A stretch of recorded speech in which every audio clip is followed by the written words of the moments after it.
बंधु माने 17 फेब्रुआरी 2026 मंगलवार फाल्गुन अमावास्या दिन हेबाकु जाउछि चलित वर्षर प्रथम सूर्यपराग। तेबे एही ग्रहणटी आंशिक ग्रहण हेबाकु जाउछि। एही जेउ सूर्यपराग लागिबाकु जाउछि ताहा दक्षिण आफ्रिका, दक्षिण आर्जेंटीना एवं आंटार्कटिका रे देखाजिब। भारत रे एहा दृश्यमान हेबो नाही, तेणु भारत रे एहा पाळनीय हेबो नाही। किंतु एहा जेहेतु सूर्यपराग अटे एवं वर्षर प्रथम सूर्यपराग अटे, तेणु 12टी जाक राशिर व्यक्ति विशेष मानक उपरे एहार प्रभाव किंतु निश्चित भाବରେ पड़िब। तो आजिर एही भिडियो रे आमे माने जानिबा जे कुंभ राशिर व्यक्ति विशेष मानक उपरे चलित वर्षर प्रथम सूर्यपरागर केउ भली प्रभाव रहिब। एहा आपणक पई शुभ रहिब ना अशुभ रहिब। आपणकर जीवन रे एही सूर्यपराग ठारू कौन सबु परिवर्तन हेब, केउ सबु क्षेत्र रे आपणको सफलता मिलिब एवं केउ सबु क्षेत्र रे आपणको सतर्कतार आवश्यकता रहिब, प्रतिकारर आवश्यकता रहिब। तेबे ए विषय रे विस्तार भाबरे जानिबा पई आपण माने भिडियोटी को स्किप न करी शेष पर्यंत निश्चय देखंतु एवं भिडियोटी को लाइक करी चैनलटी को सब्सक्राइब करी दियंतु। कमेंट बॉक्स रे भक्ति एवं श्रद्धार सहित जय श्री जगन्नाथ निश्चय लिखंतु। तेबे बंधु माने पूर्वरु आपणकर द्वादश भावरे चतुर्ग्रही जोगर निर्माण हेउथिला। सूर्य, मंगल, बुध एवं शुक्र आपणकर चतुर्थ भावरे गोचर करुथिले। द्वादश भावटी को कुंडली रे भलो बोली माना जाय न थाए। बंधु माने बुध हेउछंती आपणकर पंचम भावर अधिपति। पंचम भावर अधिपति होई जेहेतु बुध आपणकर द्वादश भावरे गोचर करुथिले, तो आपणकर पेट जनित समस्या देखा देउथिला। स्टोमक रिलेटेड प्रॉब्लम देखा देउथिला। आपणकर स्किन रिलेटेड प्रॉब्लम मध्य देखा देउथिला। एलर्जी, इन्फेक्शन भली समस्या देखा देउथिला। चुट्टी संबंधी समस्या देखा देउथिला। मुंड बिंधा भली समस्या मध्य देखा देउथिला। किंतु बंधु माने सूर्य, बुध एवं शुक्र आपणकर प्रथम भाव को आसी जिबे। सूर्य पराग परे परे मंगल मध्य आपणकर प्रथम भाव को आसी जिबे, अर्थात 23 फेब्रुआरी को मंगल मध्य आपणकर प्रथम भाव को आसी जिबे। तो स्वास्थ्य रे आपण उन्नति देखिबा को पाइबे। पूर्वरु आपणकर स्वास्थ्य संबंधी जहाँ भी किछि समस्या थिला से सबु दूर होई जिवो। आपण निजको स्वास्थ्यवान अनुभव करिवे। विद्यार्थी मानक कथा जदि कहिबा तो आपण आपणकर शिक्षा क्षेत्र रे मध्य बहुत अधिक उन्नति देखिबा को पाइबे। कारण बुध आपणकर प्रथम भाव को जीवा फल रे आपणक मध्य रे बुद्धिमता बढ़िबो, ज्ञान बढ़िबो। आपणकर पंचम भाव शिक्षार भाव रे देवगुरु बृहस्पति मध्य गोचर करुछंती, जे कि ज्ञानर कारक ग्रह अटंती। तो बुध एवं गुरु आपणक मध्य ज्ञान बढ़ाइबे, बुद्धिमता बढ़ाइबे। आपण निजर बुद्धि एवं ज्ञान बल रे निजर शिक्षा क्षेत्र रे बहुत अधिक उन्नति एवं अग्रगति करिवे। एही महासूर्य पराग परे जदि आपणकर किछि एग्जाम अछि तो एग्जाम आपणक पई बहुत भल रहिबो। जदि आपण किछि एडमिशन नेबा पई चाहुचंती, किछि फॉर्म फिलअप करिबा पई चाहुचंती, सेथि पई मध्य समय आपणक पई बहुत भल रहिबो। जदि आपण आपणकर पाठ पढ़ारे किछि बड़ डिसीजन नेबा पई चाहुतिले, किछि स्टेप नेबा पई चाहुतिले, तो समय आपणकर सपक्षरे रहुछि। तेणु निश्चित भाबरे आपण आगकु बढ़ंतु। पूर्वरु आपणकर प्रेम जीवन रे मध्य समस्या देखा देउथिला। अनेक समस्या देई आपण गति करुथिले। आपणक मध्य रे छोट छोट कथा को नेकी मिस अंडरस्टैंडिंग हेउथिला, मिस कम्युनिकेशन हेउथिला। किंतु आपण लक्ष्य करिवे एही सूर्य पराग ठारू आपणक मध्य रे सब किछि ठीक होई जिवो। आपण परस्पर को बुझी पारिबे। आपणक मध्य रे भलो पाइबा बढ़िबो, अंडरस्टैंडिंग बढ़िबो।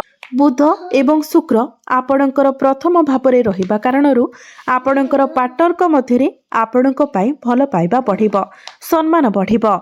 से आपणको प्रत्येक कथारे सपोर्ट करिवे एवं जदि आपणकर पार्टनर आपणको किछि उपदेश देउछंती, किछि करिबा पई कहउछंती, तो आपण से ताहा करिबा पई चेष्टा करंतु। तांकर उपदेश को मानंतु, कारण ताहा आपणको पई लाभप्रद साब्यस्त हेबो। आपणकर वैवाहिक जीवन कथा जदि कहिबा तो पूर्वरु आपणकर वैवाहिक जीवन रे मध्य समस्या देखा देउथिला कारण आपणकर सप्तम भाव आपणक वैवाहिक जीवनर अधिपति सूर्य आपणकर द्वादश भाव रे गोचर करुथिले। मु पूर्वरु ही कहि सारिछि जे द्वादश भावटी को कुंडली रे भलो बोली माना जाय न थाए। एहा व्यतीत आपणकर सप्तम भाव आपणकर वैवाहिक जीवनर भावरे मध्य केतु गोचर करुछंती तो उभय पटु देखा जाउथिला जे आपणक मध्यरे मिसअंडरस्टैंडिंग सृष्टि हेउथिला। छोट छोट कथा को नेकी आपणक मध्यरे कଳି झगड़ा देखा देउथिला। परस्पर मध्यरे भूल बुझामणा हेउथिला किंतु आपण लक्ष्य करिवे एही सूर्य पराग परे आपणकर वैवाहिक जीवन बहुत भल रहिबो कारण सूर्य आपणकर प्रथम भाव को आसी जिवे एवं आपणकर सप्तम भाव को देखिबे जहा फलरे आपणक मध्यरे पूर्वरु जहा भी किछि मिसअंडरस्टैंडिंग थिला से सब दूर होई जिवो। आपणक मध्यरे भल पाइबा बढ़िबो, बुझामणा ठीक रहिबो, तालमेल ठीक रहिबो। आपण दुई जण मिसी किछि बड़ डिसिजन नै पारंती।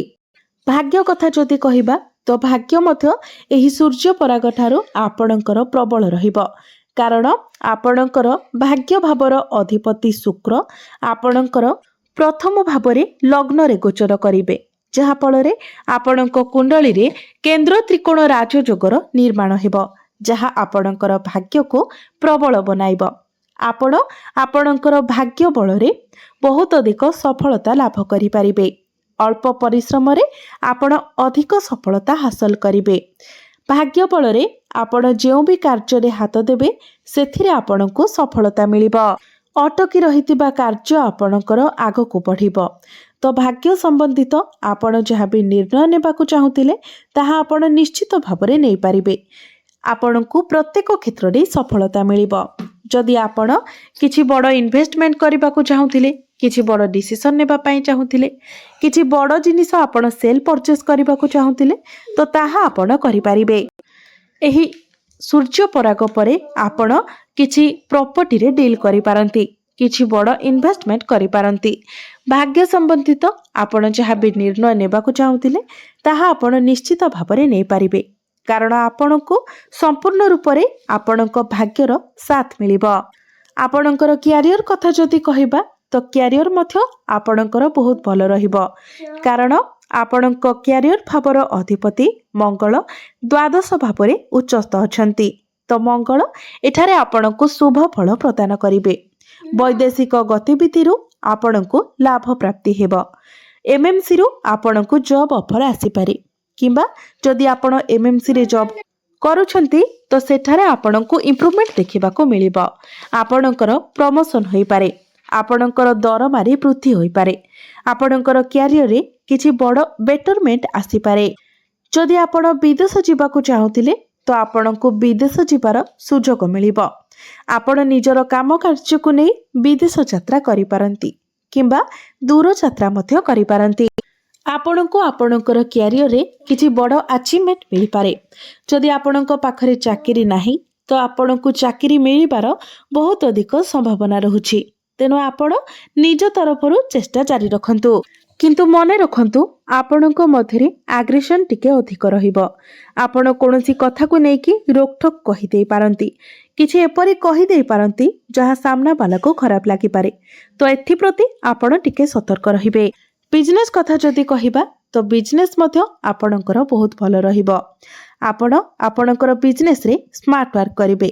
निजर बिजनेस को आगो को बढ़ाइबा पई आपण आइडिया खर्च करिवे, बहुत किछि चिंता करिवे तो बिजनेस मध्य आपणकर बहुत भल रहिबो। कहिबाको गले प्रत्येक क्षेत्र रे एही सूर्य पराग ठारू आपणको सफलता मिलिबाको जाउछि।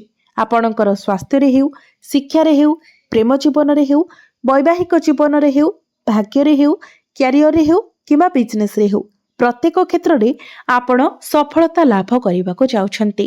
तेबे अधिक शुभ फल प्राप्ति करिबा पई आपण प्रत्येक दिन शनिंकर बीज मंत्र 108 थर जप करंतु।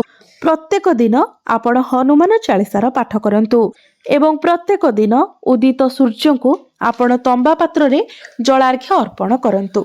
तो बंधु माने आपणकर जीवन मंगलमय हेउ एहा ही ईश्वरंक निकटरे मोर प्रार्थना। धन्यवाद।